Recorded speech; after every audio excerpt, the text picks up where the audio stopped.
Shalom, selamat pagi jemaat LCC. Apa kabarnya? Puji Tuhan, hari ini kita boleh datang kepada Tuhan bukan karena kekuatan kita, bukan karena hebat kita, tetapi karena kasih Tuhan, karena anugerahnya yang begitu luar biasa dalam kehidupan kita. Kita akan memulai ibadah kita pada pagi hari ini.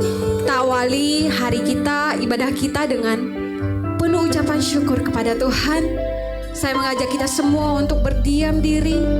Kita mengambil saat teduh sejenak.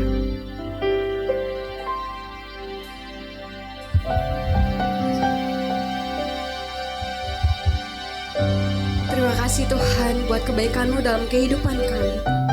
Terima kasih Tuhan buat kebaikan-kebaikan Tuhan yang selalu kami rasakan dalam kehidupan kami.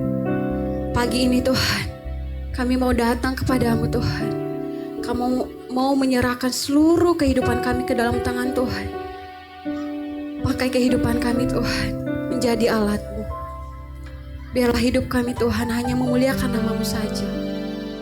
Tuhan, kami mau serahkan seluruh ibadah kami sepanjang hari ini.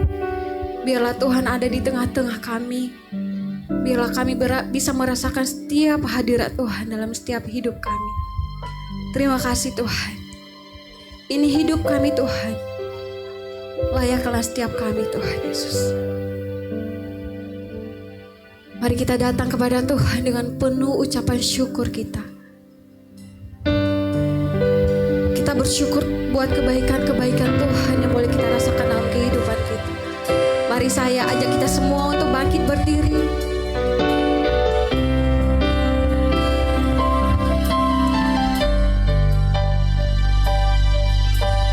Terima kasih Tuhan Yesus.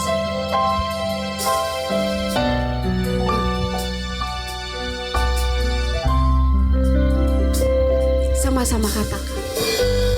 Banyak yang Kau perbuat, benar Tuhan, di dalam hidupku. Rancangan indahmu terjadi di hidupku. Bapa yang mengerti, Bapa yang mengerti segala yang ku perlu. Kasih-Mu sempurna nyata dalam hidupku. Ku bersyukur Bapa. Ku bersyukur Bapa. Kami mau bersyukur Tuhan. Terima kasih Tuhan buat setiap kebaikan-Mu Tuhan. Buat kasih setia-Mu di dalam hidupku. Ku bersyukur.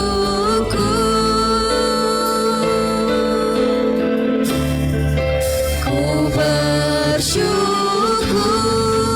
Bapa. Ku bersyukur Tuhan buat kasih setia-Mu di dalam hidupku. Ku bersyukur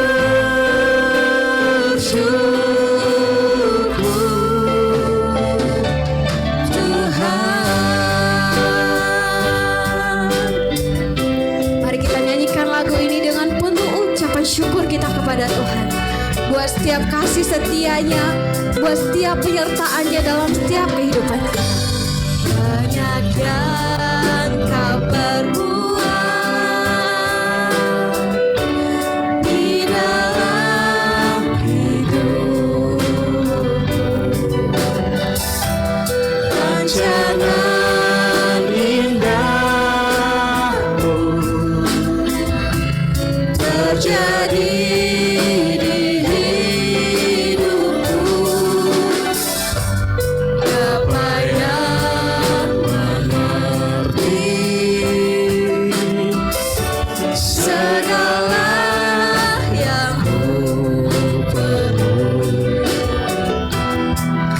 kasih-Mu sempurna, nyata dalam hidupku. Ku bersyukur Bapa, ku bersyukur Tuhan, buat kasih setia-Mu di dalam hidupku. Ku bersyukur, kami mau bersyukur. Ku bersyukur Bapa, ku bersyukur Tuhan, buat kasih setia-Mu di dalam hidupku. Ku bersyukur, ku bersyukur Bapa, ku bersyukur Tuhan, buat kasih setia-Mu di dalam hidupku. Ku bersyukur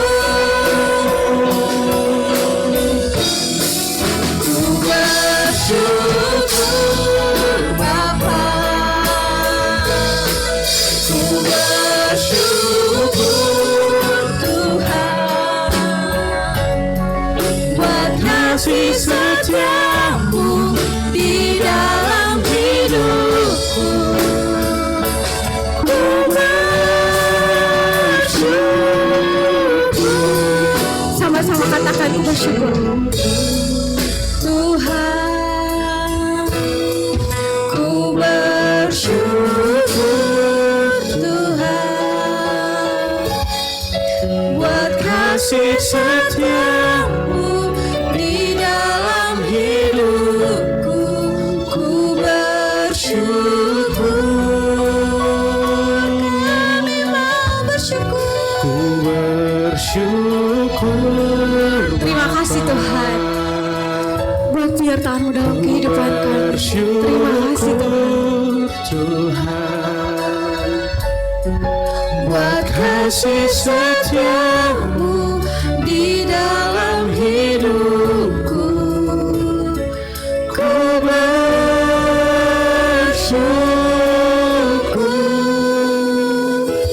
ku bersyukur, Ku bersyukur. ku bersyukur Tuhan. Terima kasih Tuhan. Kami bersyukur Tuhan buat setiap kebaikan-Mu. Kami bersyukur Tuhan buat setiap kasih-Mu Tuhan dalam kehidupan kami. Banyak yang Kau perbuat Tuhan dalam kehidupan kami yang tidak kami mengerti, yang tidak kami tahu Tuhan, tetapi Engkau lebih mengerti dari kehidupan kami. Engkau tahu Tuhan apa yang kami perlu Tuhan. Engkau mencukupkan setiap apa yang kami butuhkan Tuhan. Terima kasih Tuhan untuk setiap anugerah-Mu Tuhan yang begitu besar dalam kehidupan kami. Saat ini Tuhan kami mau datang kepadamu Tuhan. Tuhan layakkan setiap hati kami. Biarlah hidup kami Tuhan hanya terus memuliakan nama-Mu. Biarlah hidup kami Tuhan hanya terus meninggikan nama-Mu Tuhan. Pakai kami Tuhan Yesus. Kami serahkan seluruh rangkaian ibadah kami sepanjang hari ini ke dalam tangan Tuhan. Biarlah Tuhan yang beracara di dalam kehidupan kami. Terima kasih Tuhan, terima kasih Bapa. Terima kasih Tuhan. Amin. Puji Tuhan. Bapak Ibu, berapa banyak yang percaya dari kita bahwa Tuhan itu sungguh baik. Walaupun gunung bergoncang, bumi bergoyang, tetapi kasih Tuhan tidak pernah berubah dalam kehidupan kita. Sama-sama kita naikkan pujian ini. Hatiku percaya karena Tuhan adalah Allah sumber kekuatan kita. Amin.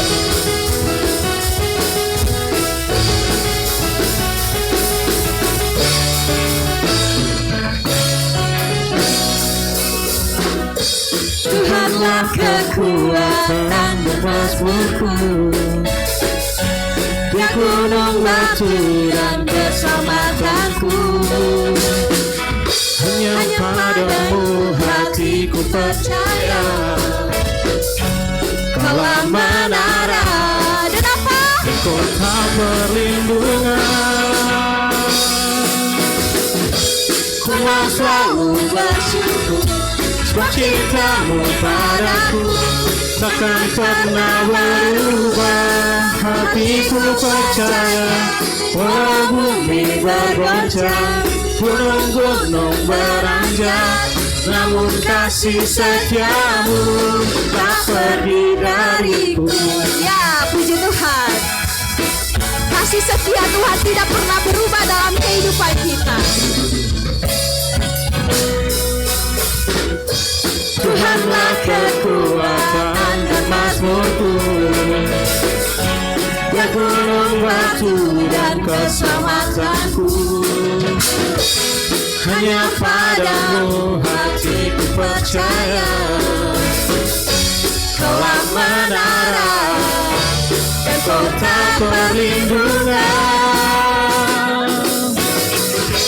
Ku mau selalu bersyukur sebab cintamu padaku takkan pernah berubah. Hatiku percaya walau bumi bergoncang, gunung-gunung beranjak, namun kasih setiamu tak pergi dariku.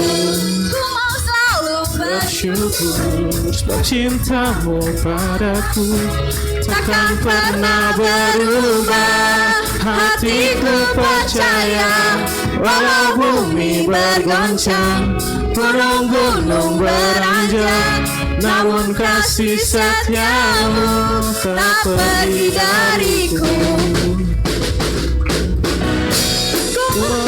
Ku bersyukur sebab cintamu padaku takkan pernah berubah.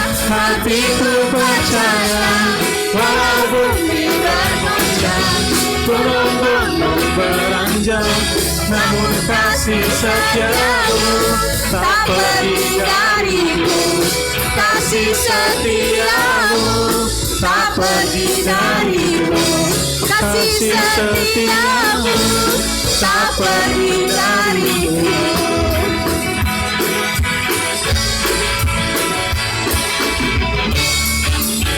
Puji Tuhan.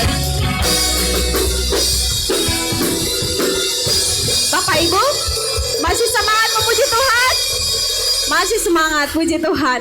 Biarlah Tuhan yang bertata, berkuasa di atas pujian kita pada siang hari ini. Sama-sama kita katakan, pelukis cakrawala. Mari semuanya berjoget buat Tuhan.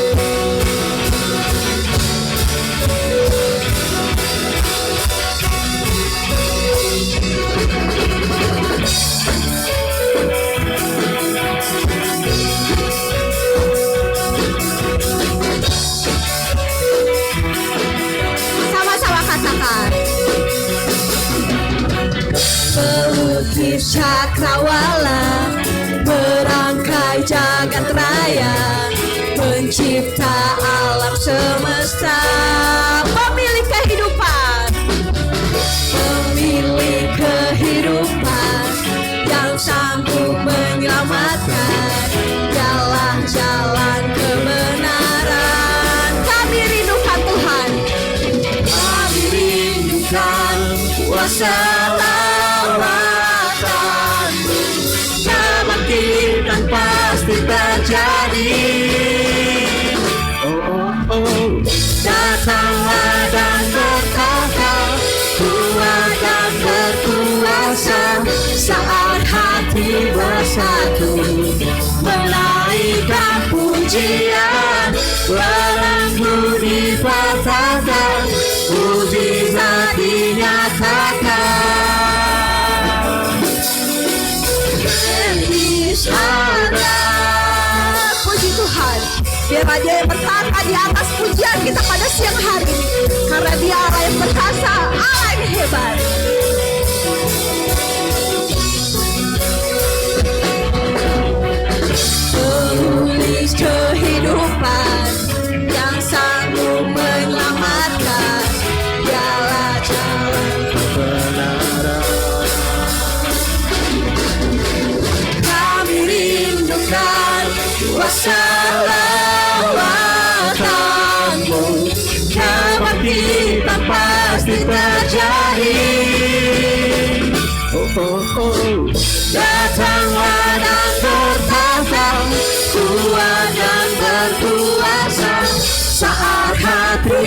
bersatu menaikkan pujian, belenggu dipatahkan, mujizat dinyatakan. Praise our God.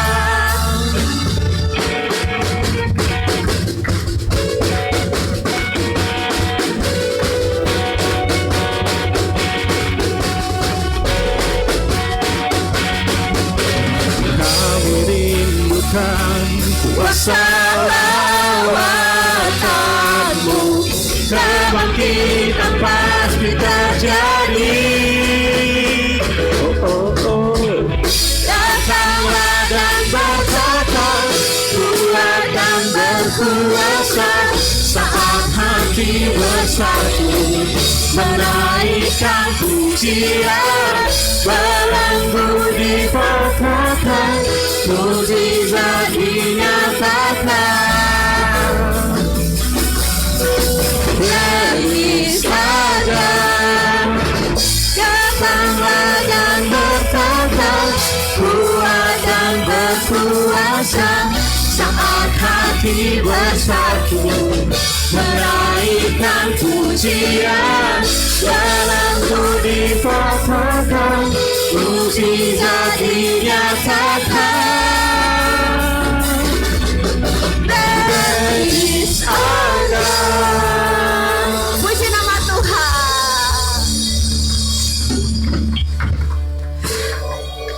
Mari kita siapkan hati kita, karena sebentar lagi kita akan mendengarkan firman Tuhan. Tuhan, kami mau menjadi alat-Mu Tuhan. Barulah setiap hati kami Tuhan. Urapilah setiap hati kami Tuhan Yesus. Biarlah kami bisa menjadi alat-Mu Tuhan.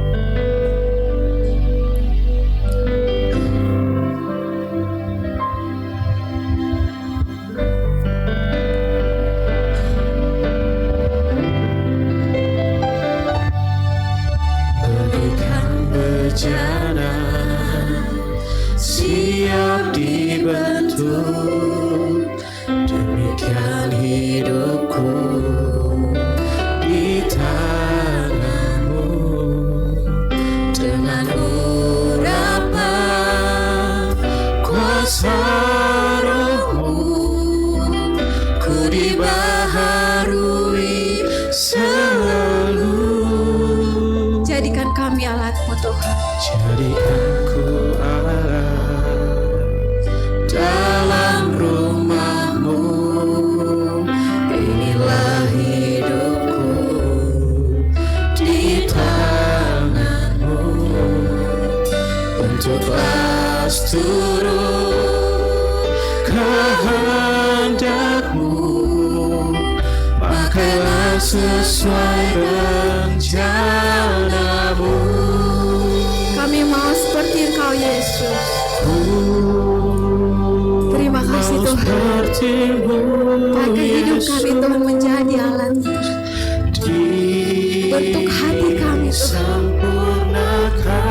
supaya kami boleh disempurnakan Tuhan Yesus. Terima kasih Tuhan. Dalam segenap jalanku memuliakan nama-Mu.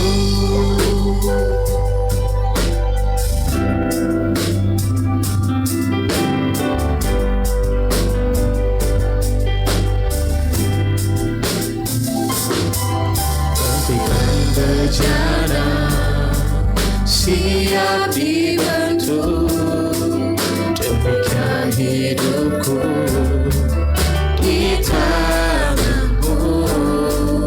Dengan urapan kuasa Roh-Mu, ku dibaharui selalu.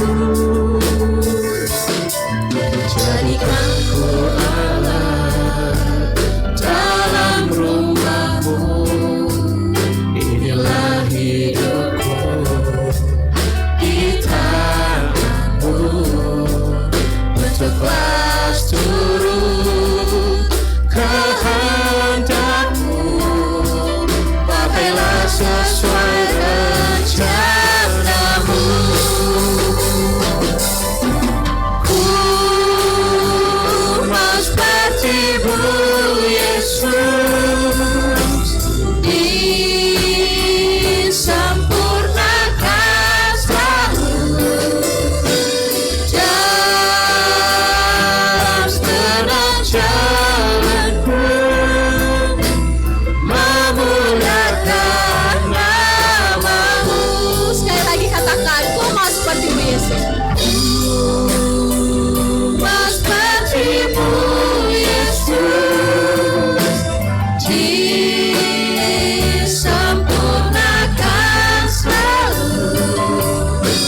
Bapa yang mengasihi kami bersyukur kepada Tuhan untuk kebaikan-Mu bagi kami.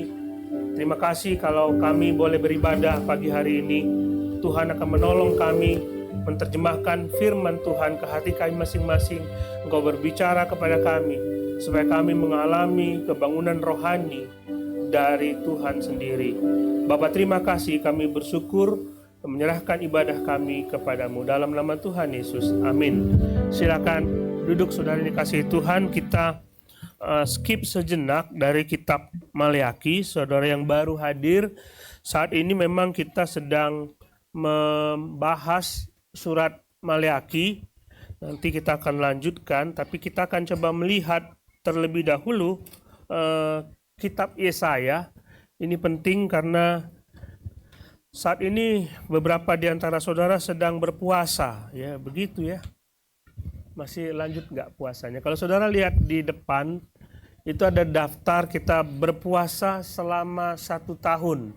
Bukan berarti saudara tidak boleh makan selama 1 tahun. Jadi saudara tinggal catat saudara mau hari apa berpuasa. Nanti yang lain hari lain, sehingga 1 tahun itu penuh kita dengan orang-orang yang berpuasa. Nah, untuk itu saya ingin mengajak saudara melihat Yesaya pasal 58. Ini Yesaya 58 banyak diambil sebagai rujukan untuk berpuasa. Kita akan baca ayat 1 sampai yang ke-10 saja supaya nanti tidak usah terlalu banyak ya. Ada di depan ya. Saudara punya Alkitab, silakan dibuka Yesaya pasal 58 ayat 1 sampai 10. Saya baca ayat yang ganjil, saudara baca yang genap. Serukanlah kuat-kuat, janganlah tahan-tahan, nyaringkanlah suaramu bagaikan sangkakala, beritahukanlah kepada umatku pelanggaran mereka dan kepada kaum keturunan Yakub dosa mereka. Ayat.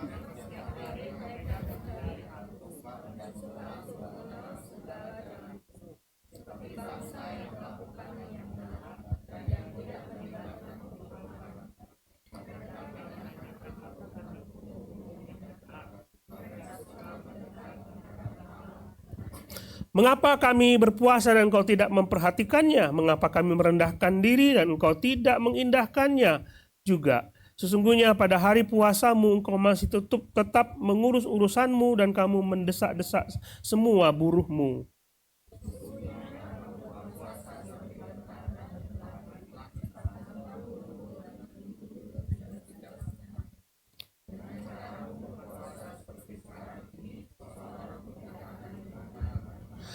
Sungguh-sungguh inikah puasa yang ku kehendaki dan mengadakan hari merendahkan diri, jika engkau menundukkan kepala seperti gelagah dan membentangkan kain karung dan abu sebagai lapik tidur.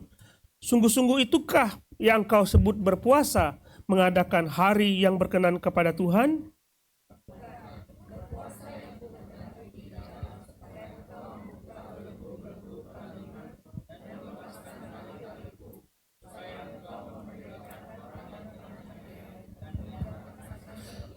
Supaya engkau memecah-mecah rotimu bagi orang-orang yang lapar dan membawa rumahmu ke rumahmu orang miskin yang tak punya rumah. Dan apabila engkau melihat orang telanjang, supaya engkau memberi dia pakaian dan tidak menyembunyikan diri terhadap saudaramu sendiri.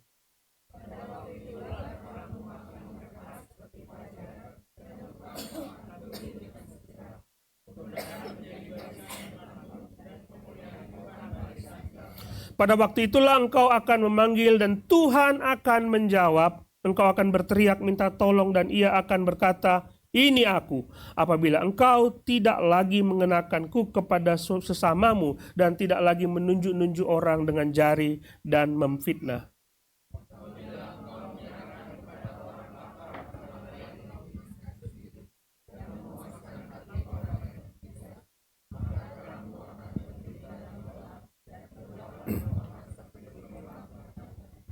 Nah, tahun ini kita rancangkan, kita canangkan sebagai tahun berpuasa. Kalau saudara belum menulis nama saudara di papan di atas, di belakang, di luar, nanti saudara keluar, lihat.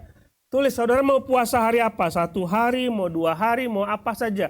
Saudara berpuasa, lalu di situ ada pokok doa. Jadi puasa Kalau tidak berdoa, katanya itu hemat. Ya. Doa, puasa harus disertai dengan doa. Kalau tidak ada doa, bukan puasa itu namanya. Cuma memang hari ini kami nggak punya uang, jadi kami nggak bisa makan. Itu bukan puasa namanya, berhemat. Jadi silakan saudara nanti ambil di depan situ ada pokok doanya, saudara harus mendoakan itu. Nah, apa tujuan puasa?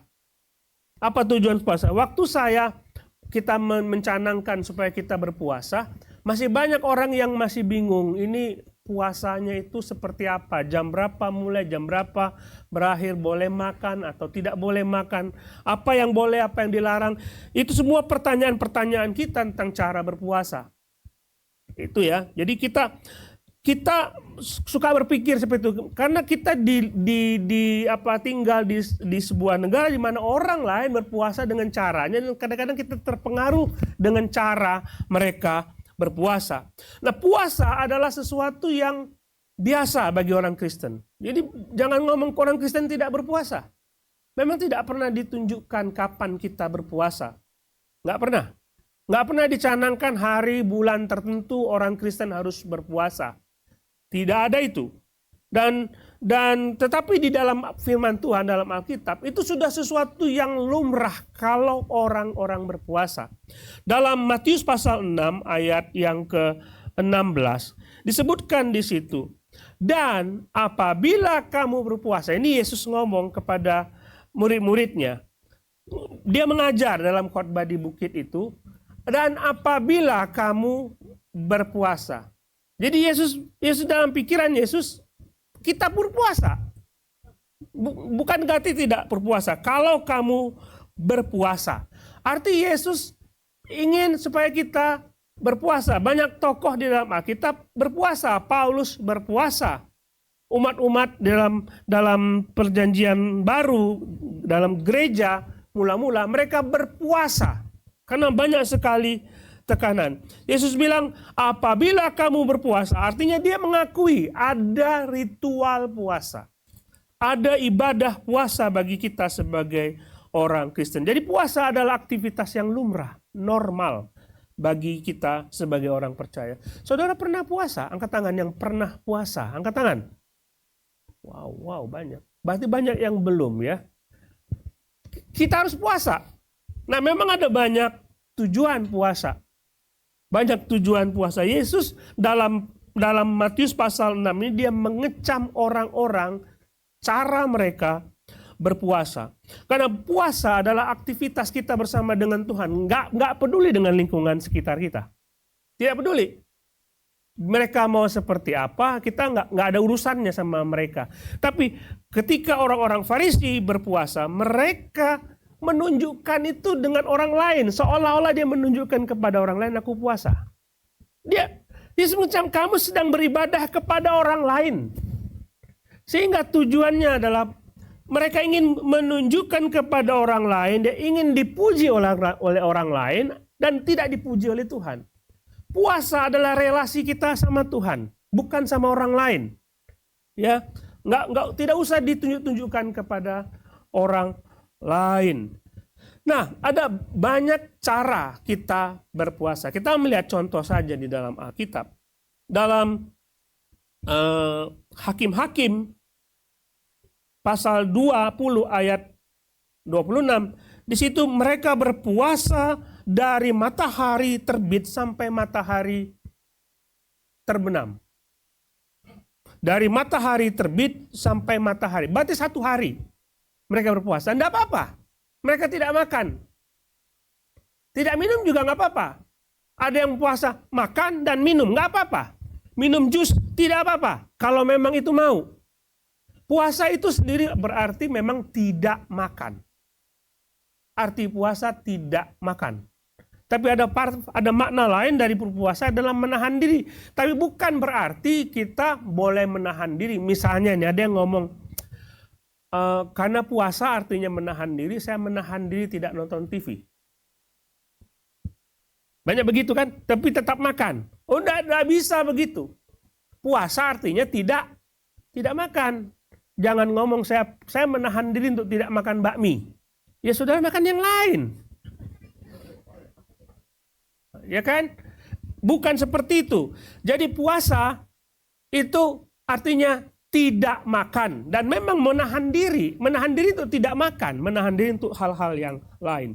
Kemudian ada puasa 3 hari. Saudara tahu Esther tidak makan dan tidak minum selama 3 hari.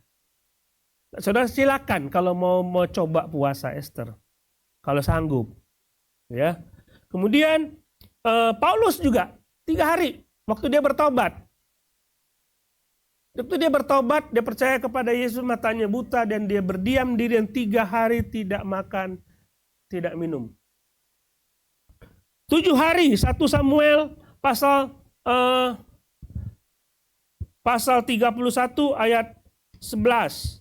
Itu 7 hari mereka berpuasa. Jadi ketika mereka menguburkan Saul, orang-orang itu, mereka bersedih atas kematian Saul. Mereka menguburkan Saul dan mereka berduka dan mereka mohon penghiburan kepada Tuhan dengan cara berpuasa. Dan 10 hari, Daniel 10 hari tidak makan persembahan berhala. Makan yang lain. Makan sayur dia. Ya kan? Jadi di sini ada yang tidak makan daging. Tapi makan sayur. Boleh disebut puasa? Saya vegetarian, Pak. Nah, saya mau puasa Daniel saja, mau 1 tahun juga nggak apa-apa. Bukan begitu maksudnya ya. Daniel memang menunjukkan kepada orang lain bahwa kami bisa tidak makan itu, badan kami tetap sehat. Kemudian ada Daniel juga berpuasa 21 hari tanpa makan daging. Nah, ini tadi vegetarian. Daniel tuh kayaknya nggak suka makan daging, kecuali Daniel yang di depan sini. Nggak bisa lihat daging, pasti dimakan. Jadi ada puasa seperti itu, enggak apa-apa. Tapi doa. Coba lihat, Daniel 21 itu. Dia berdoa. Mohon hikmat Tuhan, mohon petunjuk Tuhan. Tiap-tiap hari selama 21 hari. Dia tidak makan daging. Bagi mereka pada waktu itu, makan itu mewah sekali makan daging itu. Mereka makan sayur, tapi penuh dengan doa. Penuh dengan doa. 40 hari Musa, Elia, Yesus 40 hari, 40 malam. Tidak makan, tidak minum. Nah, ini silakan kalau mau coba tiru. Ya. Tapi saya pikir, saya coba cari-cari informasi tentang 40 hari tidak makan. Masih bisa, saudara. Masih bisa. Mungkin caranya, saudara menggemukkan diri dulu. 40 hari nggak makan, lalu saudara kurus. Tapi nggak minum 40 hari. Saya coba cari gimana caranya orang nggak minum 40 hari. Mati, saudara. Tapi kenapa Musa bisa, kenapa Elia bisa, kenapa Yesus bisa? Karena ada intervensi ilahi di situ. Intervensi ilahi sehingga memberikan kekuatan kepada Musa, kepada Elia. Bayangin 40 hari Musa bersama-sama dengan Tuhan di atas Gunung Sinai. Ngobrol selama 40 hari nonstop, mana ada rasa lapar di situ. Bayangin. Saudara kan kalau pacaran gitu ya. Makan siang lewat, saudara. Karena di depan dengan orang yang cantik, saudara pacaran. Nggak lapar tuh nggak berasa. Ini bersama dengan Tuhan 40 hari. Apa mana ada intervensi ilahi pasti di situ. Silakan kalau Tuhan menghendaki saudara 40 hari tidak makan, tidak minum dengan dengan campur tangan ilahi sehingga saudara bisa melakukan puasa. Jadi kita melihat ada banyak pola puasa. Terserah saudara. Terserah komitmen saudara. Saudara mengatakan saya mau puasa 3 hari tidak makan tapi minum, boleh. Saudara mau makan tidak makan 1 hari tapi minum, boleh. Itu puasa. Jadi tidak ada aturan. Tidak ada aturan saudara mau seperti itu. Artinya lamanya puasa tidak menunjukkan aktivitas kualitas rohani seseorang. Enggak ada. Yang menentukan kualitas rohani adalah motif, tujuan, dan relasi sama Tuhan. Bukan lamanya puasa. Jadi jangan sampai nanti saudara lihat di gereja kita nih ada orang yang sudah 41 hari puasa tidak makan, tidak minum. Ini lebih hebat dari Musa ini. Tidak ada itu. Tidak itu. Jadi lamanya puasa tidak menunjukkan kualitas rohani seseorang. Nah, puasa bukan soal makan atau minum, tapi soal merendahkan diri di hadapan Tuhan. Saudara lihat, Daniel masih bisa makan. Ya kan? Nah, di sini ada satu orang yang penggemar puasa Daniel. Nah, karena daging tidak aku makan. Tapi saya bisa makan yang lain. Aman kan? Gado-gado makan. Ada nasinya di situ. Bisa. Tapi bukan masalah itu. Masalahnya, apakah engkau merendahkan diri kepada Tuhan? Nah, yang ketiga, waktu puasa bukanlah sesuatu yang mutlak. Pak Pendeta, berapa lama saya mesti puasa? Jadi kalau seandainya saudara mengatakan, kita punya rentang waktu 30 hari untuk puasa. Dari pagi sampai sore, pagi saudara sudah mulai tidak makan, sore boleh makan. Lalu kita menentukan 30 hari. Pak Pendeta, saya ada bolong 3 hari, boleh nggak saya bayar setelah ini? Enggak perlu, saudara. Enggak perlu, bukan diukur dari situ. Maksudnya memang sudah batal, ya sudah batal, nggak apa-apa. Tidak apa-apa. Jadi waktu puasa bukanlah sesuatu yang mutlak untuk kita lakukan. Jadi seperti itu saudara bebas, saudara menentukan. Saudara ngomong sama Tuhan, Tuhan aku mau puasa 2 hari. Saya 2 hari tidak makan tapi minum. Tidak apa-apa. Tapi harus disertai dengan merendahkan diri di hadapan Tuhan dan berdoa kepada Tuhan. Pasti ada tujuan saudara berpuasa. Benar kan? Biasanya tujuan saudara berpuasa apa? Satu aja, coba. Ada permintaan. Rata-rata begitu orang Kristen berpuasa. Kalau ada minta sesuatu, maka berpuasa. Ya. Padahal puasa tidak hanya untuk minta sesuatu. Sesuatu itu misalnya beban saudara berat, lalu saudara ingin supaya sakit disembuhkan, bisnis dilancarkan, semua kan mengalir kepada keuntungan diri sendiri. Benar kan? Kalau saya puasa supaya saya dapat sesuatu dari Tuhan. Nah, itu berorientasi kepada diri sendiri. Pasti ada banyak alasan kenapa saudara berpuasa. Tapi kita akan luruskan semua alasan kita berdasarkan Yesaya pasal 58 ini. Coba lihat ayat 1. Yesaya 58 ayat 1. Ini Tuhan bilang kepada Yesaya, ngomong kepada umat Israel. Dia bilang dalam ayat 1. Serukanlah kuat-kuat, janganlah tahan-tahan. Nyaringkanlah suaramu bagaikan sangkakala. Teriak kuat-kuat. Nyaring supaya kedengaran di mana-mana. Beritahukan kepada umatku pelanggaran mereka, kepada kaum keturunan Yakub dosa mereka. Jadi ayat 1 ini, Yesaya diminta oleh Tuhan bilang kepada orang Israel pakai toa, pakai apa, pakai yang pokoknya pengeras suara, bilang kepada mereka bahwa mereka berdosa. Itu kan ayat 1 kan? Kasih tahu pelanggaran mereka. Kasih tahu dosa mereka. Ayat 1 ngomong begitu. Tapi coba kita lihat ayat 2. Tadi ayat 1 ada kecaman, mereka berdosa. Coba lihat ayat 2. Memang setiap hari mereka mencari aku. Coba lihat. Tiap hari mereka mencari aku dan suka untuk mengenal segala jalanku. Itu luar biasa. Seperti bangsa yang melakukan yang benar, yang tidak meninggalkan hukum Allahnya, mereka menanyakan aku tentang hukum-hukum yang benar, mereka suka mendekat menghadap Tuhan. Ayat 1 Tuhan mengatakan, kasih tahu Yesaya ya, mereka itu berdosa. Ayat 2 Tuhan bilang, mereka tuh baik loh. Mereka beribadah. Mereka tuh mencari aku. Mereka suka kepada hukum-hukumku. Mereka melakukan yang benar. Mereka tidak meninggalkan hukum Allah. Orang ini terlihat melakukan yang benar. Tapi ayat 1, mereka berdosa. Apa yang terjadi? Nangkap saudara? Anggap, kamu mencari aku tiap hari, bagus. Kalau kita buat ke zaman sekarang, berdoa tiap hari, baca Alkitab tiap hari, puasa tiap hari. Kalau usul ke gereja supaya tiap hari ada ibadah, dia pasti datang tiap hari. Dia pasti luar biasa itu. Orang ini luar. Kalau kita lihat, dia luar biasa. Tetapi Tuhan bilang, kamu berdosa. Apa yang terjadi?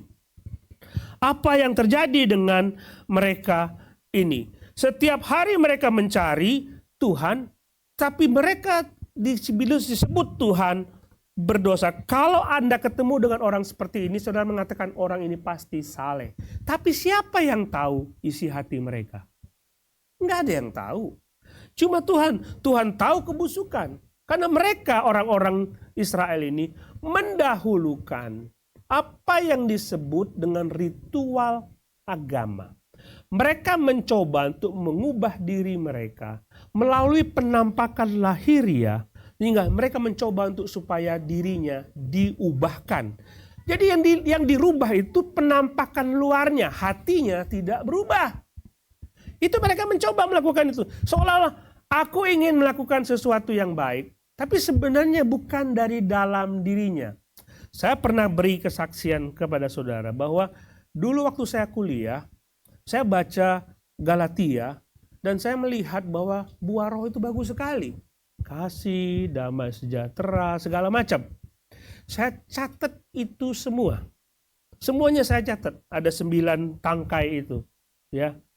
Buah roh itu tunggal, tapi manifestasi yang terlihat itu ada 9. Kasih, sukacita, damai sejahtera, segala macam. Saya catat 9 manifestasi itu. Dan saya mencoba untuk melakukan kasih, saya coba untuk melakukan hidup dengan damai sejahtera, semuanya. Penguasaan diri, saya catat. Saya pengen itu semua. Lalu saya mencoba untuk melakukan sesuatu itu. Mencoba untuk. Tapi saya sadar, itu bukan buah saya. Itu buah siapa? Buah roh. Saya mencoba hidup saya ubah dengan penampakan luar. Ngerti maksudnya?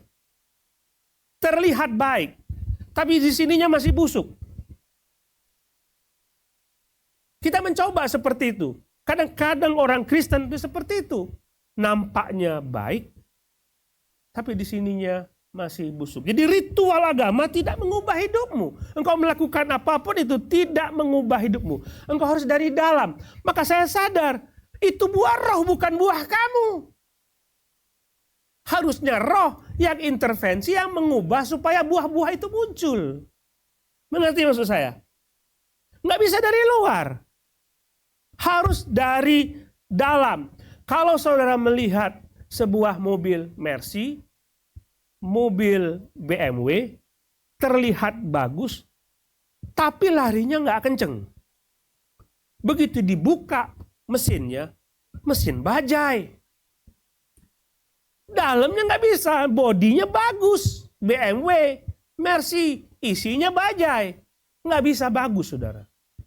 Harus dirubah dalamnya. Jadi Pak gimana Pak? Kalau mesin BMW dimasukin ke bodi bajai, aja nggak juga. Karena Tuhan ingin penampakan luar kita bagus, tapi itu harus dimulai dari dalam, bukan dari luar. Harus dimulai dari dalam, tidak bisa dari luar. Kalau saudara mau baik, lalu saudara mengubah penampakan luarnya, artinya saudara berusaha dengan kekuatanmu sendiri untuk mengubah hidup saudara. Itu tidak akan terjadi. Yesus pernah mengecam orang-orang Farisi. Mereka bagus semua. Yesus mengatakan, tirulah cara mereka hidup. Tiru. Kalau mereka berpuasa, tirulah mereka berpuasa. Kalau mereka menghafal Alkitab, tirulah cara mereka menghafal Alkitab. Tapi Yesus pernah bilang, mereka seperti kuburan yang dilabur putih, tapi isinya tulang belulang. Terlihat bagus, tapi dalamnya penuh dengan keberobrokan. Jadi nggak bisa saudara mengatakan bahwa saya akan mengubah hidup saya melalui penampakan luar. Semuanya harus dimulai dari Tuhan. Puasa itu harus seperti itu. Puasa itu bukan kehendakmu. Bukan supaya saudara diterima oleh Tuhan. Tapi harus dimulai dari Tuhan, bukan dari diri saudara. Pada zaman dahulu banyak orang melakukan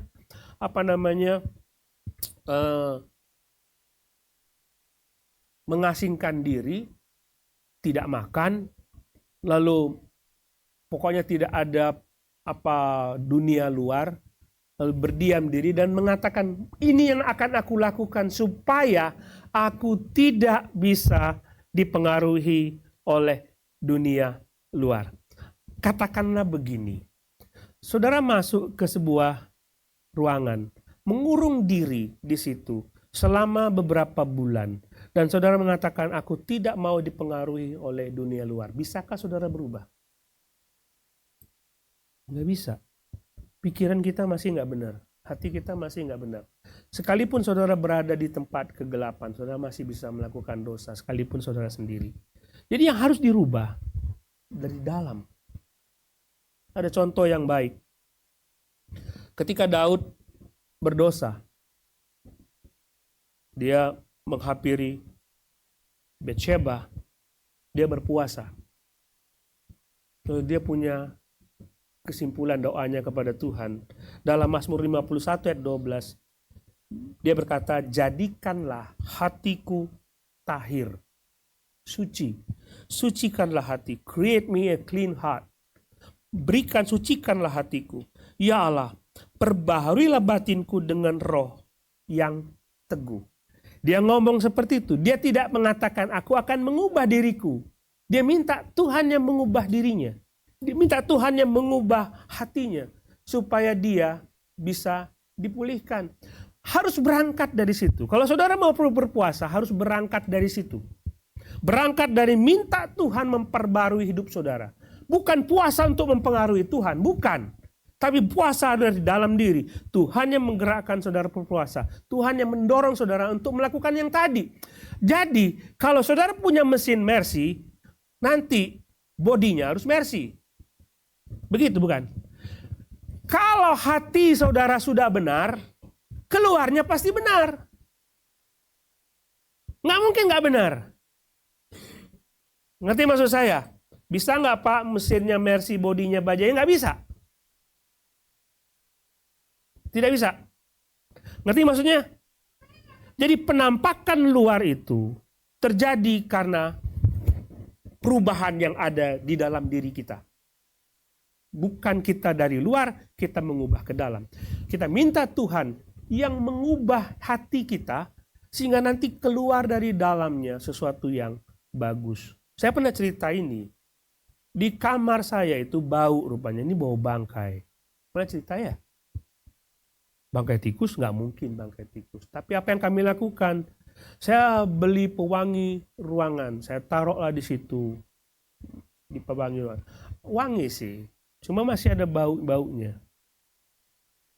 Saya mencoba untuk memodifikasi kamar dengan baik sehingga ada wangi yang keluar. Tapi baunya tetap ada. Lalu jadi pusing, ini tetap bau bagaimana? Jadi saya ambil lagi pewangi, saya buang keluar pewanginya, bawa keluar. Wah, bau sekali. Sumbernya dari mana? Saya bongkar AC, di situ ada cicak mati. Dibersihkan dulu dalam itu, bersih, cicaknya bangkai cicaknya dikeluarkan, lalu yang keluar adalah bau yang tidak bau lagi, udara yang tidak bau lagi. Dalamnya dibersihin dulu. Nggak bisa saudara kita membersihkan sesuatu yang dari luar untuk membersihkan yang di dalam. Dalamnya bersihkan dulu, maka akan keluar yang baik. Nah, masalahnya kita tidak tahu, saudara. Saya tidak bisa menghakimi saudara siapa di antara saudara yang sudah berubah di dalamnya. Nggak bisa. Yang tahu saudara sendiri sama Tuhan. Ada mitologi Yunani mengatakan, Momus, sebuah dewa ejekan, dia adalah dewa ejekan dalam mitologi Yunani. Dia mengeluh bahwa Jupiter tidak membuat jendela di dada manusia, ya, sehingga dapat dilihat apa yang ada di dalamnya. Itu Momus, kamu tuh buat manusia kok tidak ada bolongnya di sini. Sehingga kita bisa tahu, lihat isi hatinya yang di dalam. Karena setiap pikiran, keinginan, niat timbulnya dari dalam hati. Gimana saya bisa tahu isi hati saudara? Karena tidak ada bolongnya di sini, nggak kelihatan. Kata Momus. Jupiter tidak melakukan itu. Tapi saudara, memang kita tidak tahu isi hati orang lain. Saudara tidak tahu isi hati saya tidak tahu isi hati saudara. Tetapi Tuhan kita tahu apa yang kita pikirkan, apa yang ada dalam diri kita. Sehingga dari mana kita tahu seseorang hatinya sudah dirubah? Nggak ada. Cuma Tuhan yang tahu. Cuma saudara dan Tuhan yang tahu apakah saudara berubah. Jadi harus puasa itu harus timbul dari dalam diri keluar. Bukan puasa untuk mengubah hidup kita, bukan. Kemudian kita lihat. Biasanya orang berpuasa itu tadi saudara sebutkan, orang berpuasa itu karena ada beban berat dan minta Tuhan membereskan persoalan. Biasanya gitu kan? Benar ya? Ini bebannya berat, jadi Tuhan tolonglah. Enggak salah itu. Itu tidak salah. Itu adalah bentuk ketergantungan kita kepada Tuhan. Esther, ini beban berat sekali. Baca surat Esther.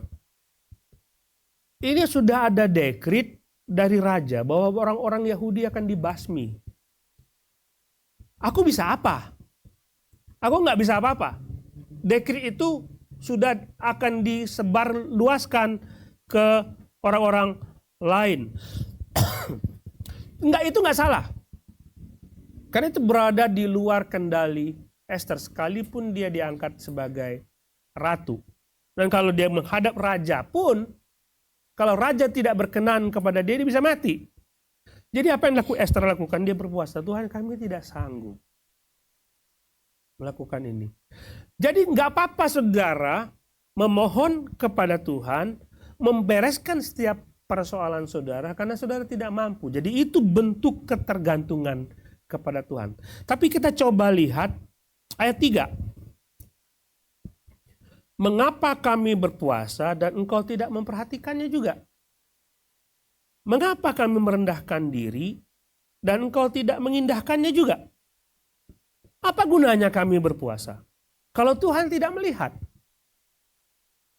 Coba perhatikan. Apa gunanya kita merendahkan diri kalau ia tidak memperhatikan? Jadi orang-orang ini berpuasa dengan satu tujuan supaya Tuhan memperhatikan dia. Benar kan? Tadi saya bilang itu tidak salah. Itu tidak salah. Tetapi dalam begitu prosesnya, saudara harus melihat hikmat Tuhan, kehendak Tuhan, bukan kehendak dirimu sendiri. Coba perhatikan. Dia mengatakan mereka merendahkan diri, mereka menundukkan diri. Coba lihat ayat 5. Sesungguhnya inikah berpuasa yang kukehendaki, mengadakan hari merendahkan diri jika engkau menundukkan kepala dengan gelagah, membentangkan kain karung dan abu sebagai lapik tidur. Jadi mereka begini, mereka merendahkan diri di depan Tuhan, ambil abu bekas bakaran gitu, ambil pasirnya, ambil debunya, ditaruh di atas kepala. Mereka pakai baju dari karung goni. Menyiksa diri itu kayak siapa ya? Kayak nabi Baal itu. Mereka ketika minta api dari langit di Gunung Karmel itu, apa yang mereka lakukan?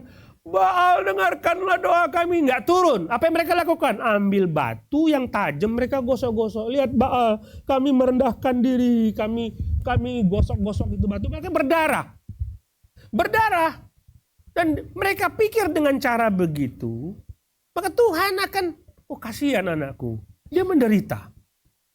Sama seperti orang-orang ini, mencoba mengubah Tuhan, menolong mereka, dan supaya Tuhan mengabulkan keinginan mereka. Kalau saudara melihat anak-anak kita mau jajan lalu merengek-rengek, nangis, kok kayaknya mau banget gitu ya. Hati kita kan tergerak, ingin menolong. Kalau saudara bukan orang tua yang kejam, kasihan anakku, Anak orang lain makan es krim, masa anakku tidak makan es krim? Tapi bukan, kalau saudara ketemu dengan ini, nggak seperti itu konsepnya. Konsepnya adalah ketika saudara berpuasa dan saudara punya kebutuhan, saudara ngomong sama Tuhan, bukan Tuhan yang hendak kita ubah, tapi kitalah yang harus berubah.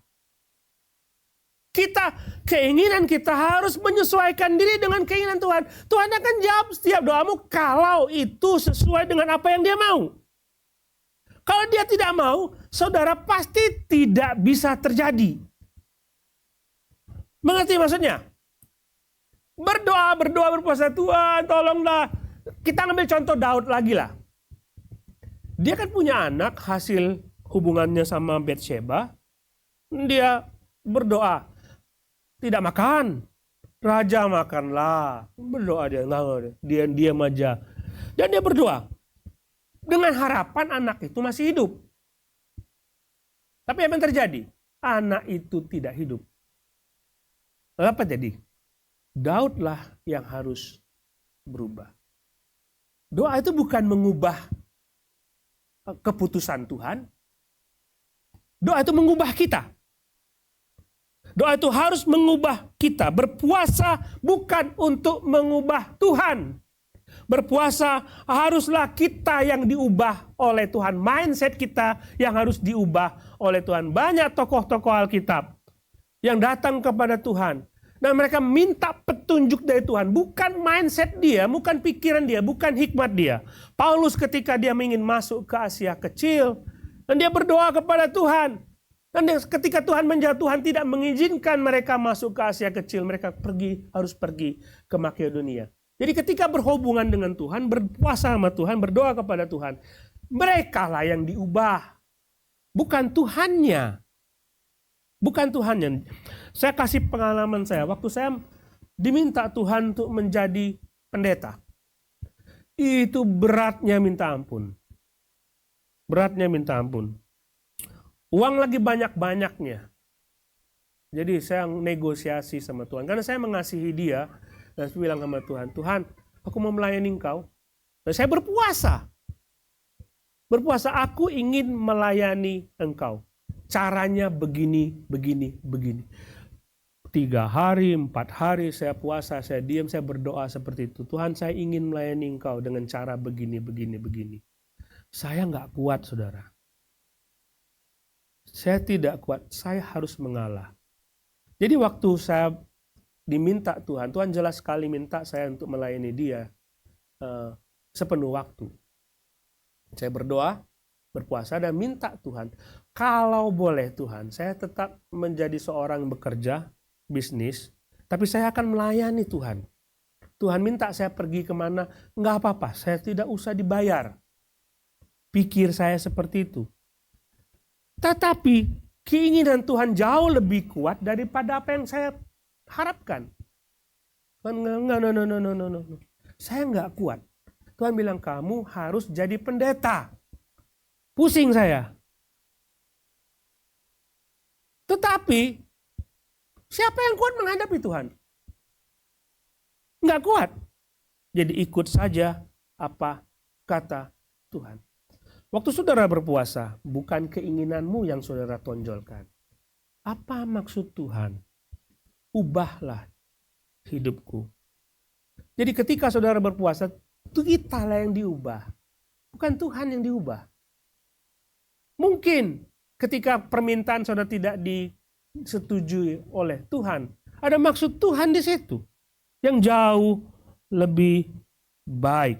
Jadi berpuasa bukan usaha untuk mengubah Tuhan. Puasa adalah cara supaya kita diubah sesuai dengan rencana Tuhan. Nah, tujuannya kemana? Tujuannya kemana?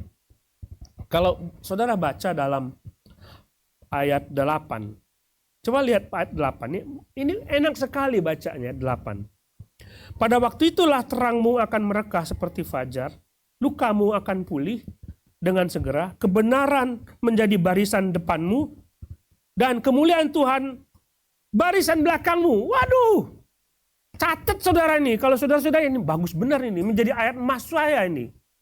Coba lihat, terangmu akan mereka seperti fajar, lukamu akan pulih dengan segera. Beres saudara. Kebenaran ada di depanmu, kemuliaan Tuhan di belakangmu. Hebat nggak? Wah, difoto. Catat itu, penting itu. Pada waktu itulah engkau akan memanggil Tuhan, dan Tuhan menjawab. Hebat kan? Hebat nggak? Pada waktu itu kau berdoa, Tuhan jawab. Siapa yang nggak mau kayak gini? Hidup seperti itu.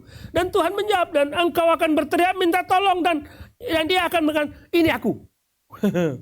Hebat itu. Ini harus kita kejar. Kita minta apa dikasih oleh Tuhan. Tuhan, iya, ada apa? Apa yang bisa saya bantu? Kayak gitu. Kita mau kebenaran Tuhan berada di depan, kemuliaan Tuhan di belakang. Wow, senang sekali. Apakah ini tujuan puasa? Ya apa enggak? Ya. Kita mau supaya nanti hidup kita baik-baik saja. Itu seperti itulah kayaknya tujuan puasa kita. Tuhan akan menuntun kau senantiasa ayat 11.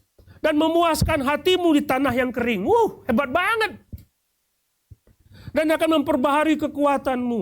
Engkau akan seperti taman yang diairi dengan baik. Dan seperti mata air yang tidak pernah mengecewakan. Engkau akan membangun reruntuhan. Kalau bisnis saudara runtuh, rumah tangga saudara runtuh, engkau akan bangun kembali. Diperbaiki. Itu hebat banget. Ini ayat bagus saudara. Simpen. Tapi bukan itu yang Tuhan mau. Kok bisa ya pendeta? Ini berat bener nih pendeta ini. Coba lihat. Ada kata apabila. Apabila di situ. Tuhan akan menuntun engkau. Mana kata apabilanya itu? Ayat yang ke-10. Yang ke-10. Kita coba baca ayat 10. Apabila engkau menyerahkan kepada orang lapar apa yang kau inginkan sendiri dan memuaskan hati orang yang tertindas, maka terangmu akan terbit dalam gelap dan kegelapanmu akan menjadi rembang di tengah hari. Ada kata apabila di situ? Ya kan? Proses itu yang harus terjadi. Kamu kasih makan orang seperti kamu makan. Kamu mau makan apa? Kasih dia. Jangan buat dirimu sendiri. Berarti ada perubahan sikap dari orang yang berpuasa itu. Mengerti di situ? Yang ini yang Tuhan mau. Proses dari puasa itu adalah pembaharuan rohani dari setiap orang yang berpuasa. Maka ayat-ayat yang saudara sebut sebagai berkat tadi, itu bonus dari Tuhan. Tuhan bukan tujuannya supaya saudara hidupnya ini lebih baik, saudara diberkati. Bukan. Tuhan ingin relasi saudara dengan dia lebih baik. Yang lain akan diberikan kepadamu. Kata Tuhan, carilah dahulu kerajaan Allah dan kebenarannya, maka semua akan ditambahkan. Itu dicari orang yang tidak mengenal Tuhan. Jadi artinya, waktu saudara berpuasa, saudara ada pembaharuan rohani di dalam diri saudara. Itu harus terjadi terlebih dahulu. Buang semua dosa, lakukan apa yang Tuhan mau. Dan itu kan pembaharuan internal kita. Maka yang lain akan diberikan Tuhan kepada kita. Ayat 10, apabila engkau menyerahkan, maka ayat 11 Tuhan akan menuntun engkau. Apabila kamu begini, maka Tuhan akan memberikan kepada kita. Ini sama seperti waktu Salomo memberkati bait suci. Memberkati bait suci, dan Tuhan berkatakan begini. Dalam 2 Tawarik pasal 7 ayat 13. Apabila aku tidak menurunkan hujan atau mengirimkan belalang untuk menghabiskan hasil bumi atau mendatangkan wabah penyakit ke atas umatku. Lalu umatku yang memakai namaku itu merendahkan diri, berdoa, serta datang kepadaku dan meninggalkan perbuatan mereka yang jahat, maka dari surga aku akan mendengar doa mereka, aku akan mengampuni dosa-dosa mereka dan menjadikan negeri mereka makmur kembali. Kalau kamu merendahkan diri dan mencari Tuhan, meninggalkan perbuatanmu yang jahat, aku akan mendengar doamu. Tadi berkat-berkat tadi itu akan mengalir kepada saudara. Tapi Tuhan mau ada sebuah pembaharuan rohani terjadi dalam hidup kita. Mulai dari mana? Saya rasa kita semua mau supaya gereja kita menjadi berkat bagi banyak orang. Kita semua mau agar Tuhan mengisi tempat-tempat kosong ini. Saya berdoa saudara secara pribadi supaya akhir tahun ini kita naik paling tidak 50% kehadiran. Mulai dari mana? Apakah kita secara corporate sepakat? Agak sukar itu. Tapi coba saudara, kalau saudara bawa HP, saudara mau nyalakan kamera, dan saudara selfie, saudara lihat situ muka siapa, mulai dari orang itu. Mengerti maksud saya? Mulai dari siapa? Diri saudara sendiri.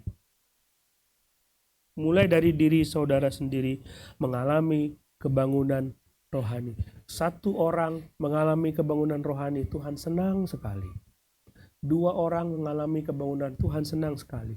100% orang mengalami kebangunan rohani, gereja kita akan menjadi berkat bagi banyak orang. Amin. Tapi satu hal, saya ingin mengajak saudara, siapa yang tahu bahwa kita sudah diubah oleh Tuhan? Bukan mengubah diri kita. Kita minta Tuhan yang mengubah kita. Satu-satunya cara adalah kita terima Yesus Kristus sebagai Tuhan dan Juru Selamat. Yesus mengatakan kepada perempuan di Sikar itu, perempuan Samaria itu, kalau engkau minum airku, dia akan mengalir terus menerus seumur hidupnya. Kalau kau terima Yesus Kristus sebagai Tuhan, itu akan membuat engkau diberkati. Itu mulai dari dalam. Biarkan Tuhan yang mengubah hidupmu, bukan engkau mengubah hidupmu sendiri. Itu tantangannya bagi saudara. Pertama, kalau saudara belum terima Yesus, saya ingin saudara maju ke depan. Saya ingin terima Yesus Kristus, dia mengubah hidup saya. Maka saudara akan diubah hidup. Penampakan di luar saudara pasti akan berubah. Itu yang pertama. Yang kedua, mari kita sepakat bersama-sama. Kebangunan rohani mulai dari diri kita. Meninggalkan sesuatu yang jahat, dan Tuhan akan mengubah hidup kita. Mari kita berdoa, saudara. Silakan berdoa.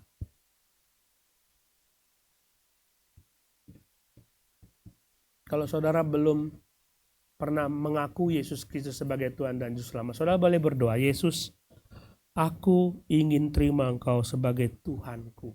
Dan saudara boleh maju ke depan dan mengaku itu kepada saya. Saudara sudah mengaku Yesus. Mari kita sepakat untuk melakukan pembaharuan rohani. Kebangunan rohani mulai dari diri kita.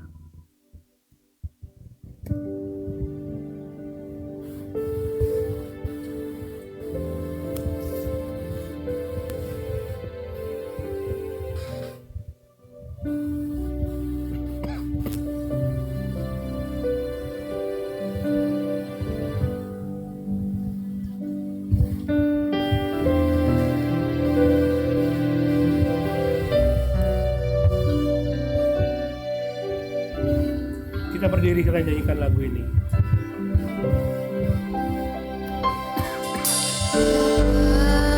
Engkau mengenalku lebih dari siapapun. Engkau tahu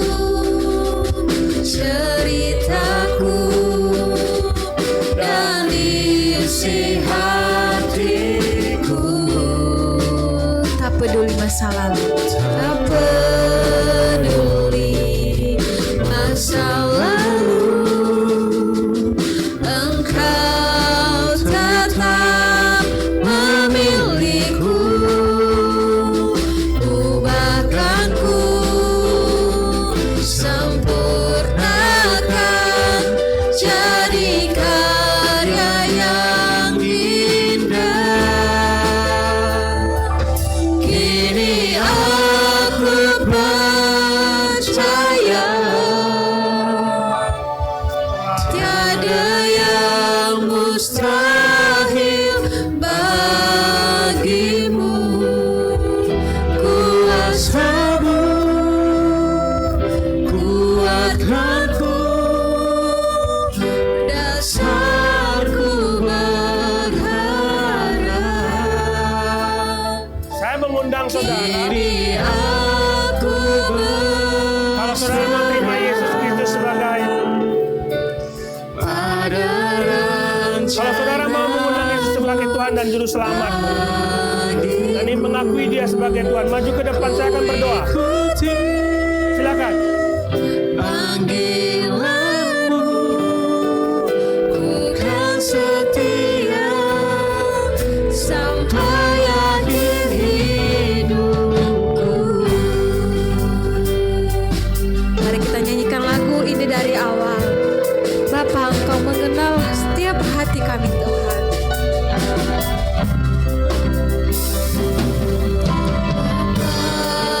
Engkau mengenalku lebih dari siapapun.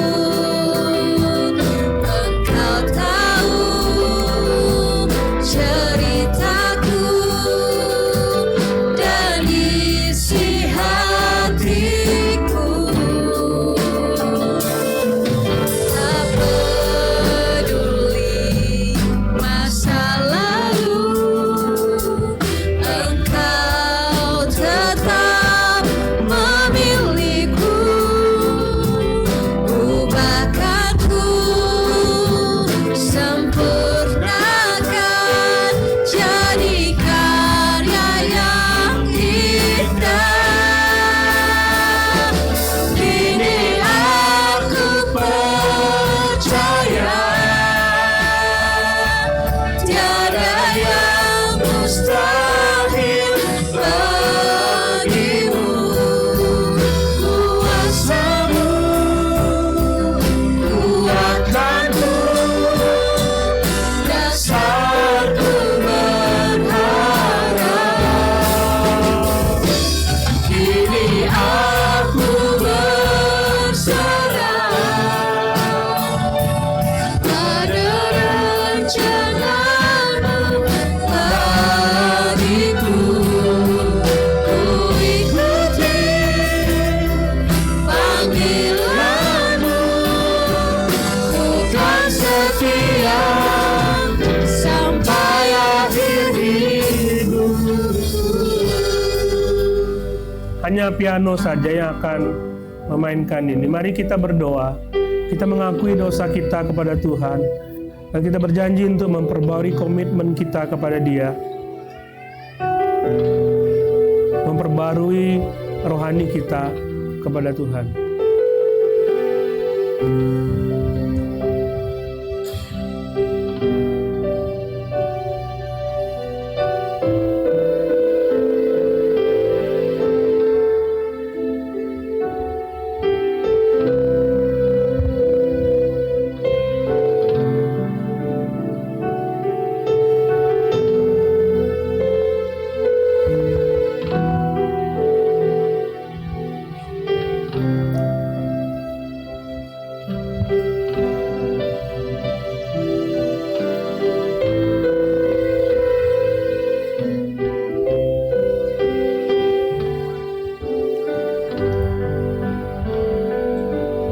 Bapa di surga, semua ritual rohani kami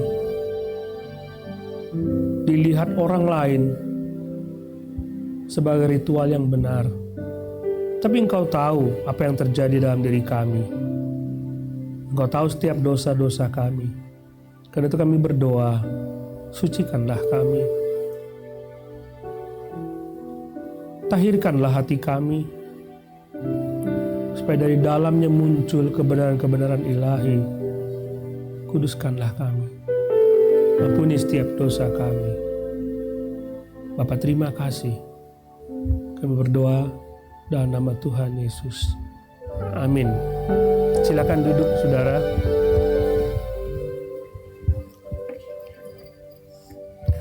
Kita akan memberikan persembahan. Ada yang bertugas, Pak Yohanes ya? Silakan, Pak.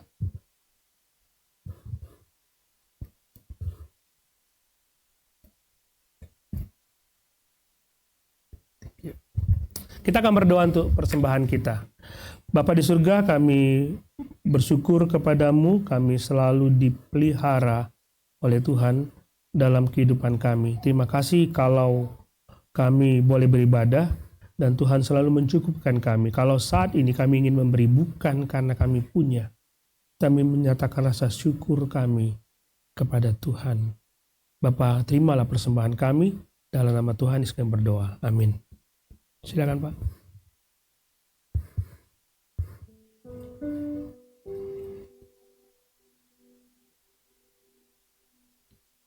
Ada 4 kartu tamu yang saya terima. Saya ingin saudara mengangkat tangan kalau saya panggil ya. Ini pertama Jacob. Jacob saya udah tahu ini Jacob. Hai. Hai Jacob. Kemudian Afi, thank you. Thank you Afi. Kemudian siapa ini? Wardoyo atau siapa ini? Siapa namanya? Siapa? Oh Handoko. Mana? Angkat tangan. Halo Pak. Thank you. Dari Kebayoran. Apa? Enggak. View ya? Kebayoran View. Very good. Saya orang Bintaro tapi nggak tahu nama Kebayoran-Kebayorannya. Blessing. Where is Blessing? Thank you. Silakan hadir kembali kalau saudara berkesempatan untuk datang bersama-sama dengan kita.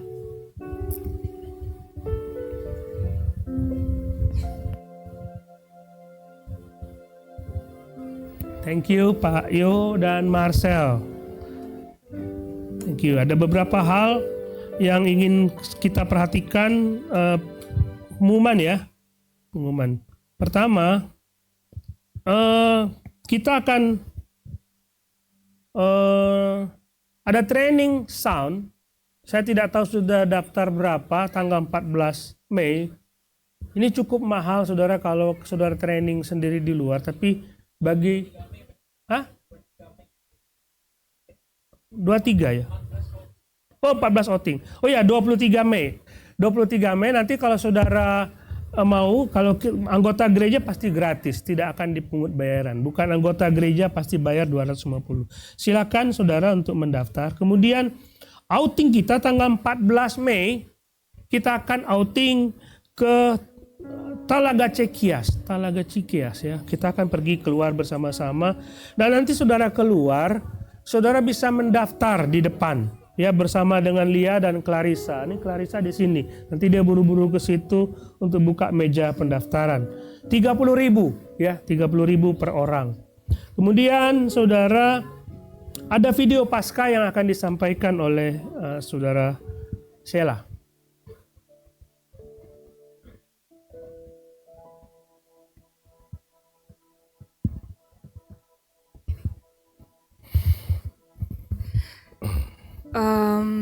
Selamat siang Jemaat TLCC sekalian. Seperti minggu lalu kita merayakan Paskah, murid-murid sekolah minggu dan guru-guru sekolah minggu juga merayakan Paskah, tapi bukan di tempat ini, tapi kita pergi keluar seperti pengumuman-pengumuman minggu lalu. Mungkin boleh dilihat dulu kali videonya ya.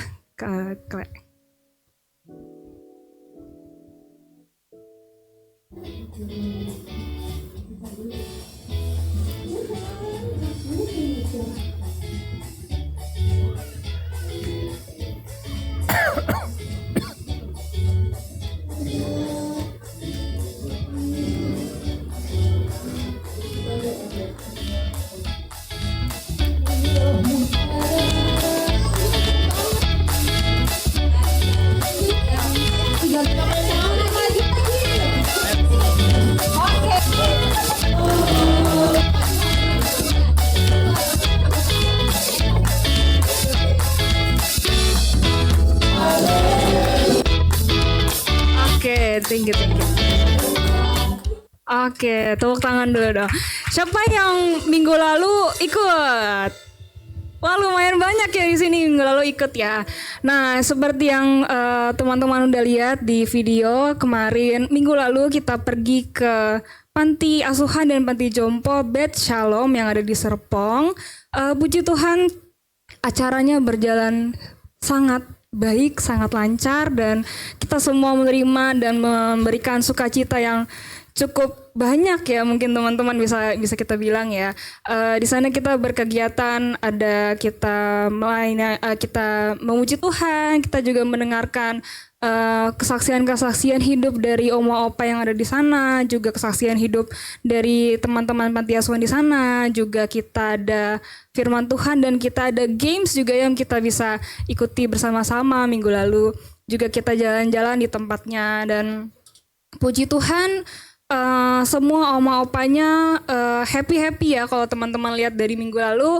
Dan ada satu oma yang tiba-tiba aku lagi jalan, tiba-tiba datengin ke aku, dia bilang, "Dek, terima kasih ya, aku happy banget loh kalian bisa datang ke tempat ini," gitu. Di situ aku juga merasa, wah, mungkin acara kita cuman beberapa lama doang, tapi ternyata sukacita yang kita bagikan kepada mereka itu sungguh-sungguh luar biasa gitu, dan itu yang membuat membuat aku pribadi merasa sungguh diberkati juga gitu. Dan puji Tuhan kita juga mengumpulkan donasi seperti yang Bapak Ibu juga tahu gitu. Dan puji Tuhan donasi yang terkumpul berupa uang itu sebesar 18 juta. Terima kasih untuk teman-teman yang sudah membantu donasi, dan semua barang-barang donasi tidak ada yang kurang, semua lebih, dan mereka juga terima dengan baik. Jadi saya ucapkan terima kasih kepada Bapak Ibu yang sudah memberikan donasi, dan juga kepada guru-guru sekolah minggu yang sudah membantu dalam acara ini, dan teman-teman sekolah minggu yang sudah ikut memeriahkan dan memberikan sukacita kepada teman-teman di Beth Shalom. Itu aja. Terima kasih. Terima kasih Sela. Jadi saudara silakan mendaftar untuk outing kita nanti ke Telaga Cikeas. Itu hari kenaikan Tuhan Yesus. Mudah-mudahan hari itu kita naik ke surga ya. Belum mau ya kita ya. Oke, kita akhiri ibadah kita bangkit berdiri bersama-sama. Kita berdoa bersama-sama saudara. Petugas ibadah ya, silakan ya, saya lupa ini. Silakan saudara perhatikan, saudara harus yang terlibat untuk ibadah minggu depan, silakan saudara perhatikan sehingga saudara mempersiapkan diri dengan baik. Sudah ada SOP-nya sehingga saudara harus ikut SOP itu ya. Kita berdoa bersama-sama. Bapa kami bersyukur Tuhan sungguh baik kepada kami. Terima kasih untuk ibadah firman Tuhan yang mencerahkan kami, membangun rohani kami bersama-sama. Bapa, kami berdoa, berkatilah jemaat-Mu. Tolonglah keseharian mereka, cukupkan kebutuhan mereka, dan tolonglah mereka untuk menghadapi setiap hal dalam hidup mereka. Dengarkanlah doa-doa yang mereka naikkan kepada Tuhan, jawablah sesuai dengan kehendak dan rencana-Mu sendiri. Jemaat yang dikasihi Tuhan, Engkau sudah mendengarkan firman Tuhan dan lakukanlah itu dalam hidupmu tiap-tiap hari, sehingga hidupmu memuliakan nama Tuhan dan Engkau dan dia tersenyum akan apa yang engkau lakukan. Kiranya kasih dari Allah Bapa, penyertaan dalam Yesus Kristus, kekuatan dari Roh yang Kudus, beserta dengan saudara sampai selama-lamanya, sampai dia datang kedua kali. Amin. Datanglah dan berkata, kuat dan berkuasa, saat hati bersatu. Pujian dalam budi perkataan, mujizat dinyatakan.